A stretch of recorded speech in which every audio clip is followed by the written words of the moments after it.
ఇప్పుడు కేవలం 7,999 up to 10 kgs వరకు బరువు తగ్గి అధిక బరువు నుంచి వచ్చే ప్రధాన సమస్యలను దూరం చేసుకోండి. గుజరాత్ను అస్నా తుఫాన్ అతలాకుతలం అవుతోంది. ఇటు కర్ణాటక, ఒడిశా, కేరళ రాష్ట్రాల్లోనూ భారీ వర్షాలు కురుస్తున్నాయి. అరేబియా సముద్రంలో ఏర్పడిన తీవ్ర వాయుగుండం తుఫాన్గా మారింది. దీంతో పలు ప్రాంతాల్లో వర్షాలు కురుస్తున్నాయి. సౌరాష్ట్ర, కచ్ ప్రాంతం మీదుగా ఉన్న వాయుగుండం రాత్రికి తీవ్ర తుఫాన్గా మారి తీరం దాటుతుందని అంచనా వేస్తున్నారు.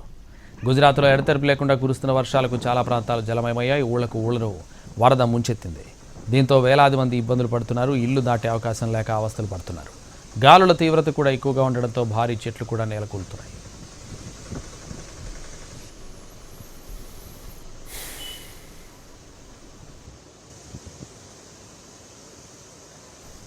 ఆగస్టులో అరేబియా సముద్రంలో తీవ్ర తుఫాను ఏర్పడటం 132 ఏళ్లలో ఇది మూడోసారి. గుజరాత్లో భారీ వర్షాలు, వరదలకు ఇప్పటికే 28 మంది మృతి చెందారు.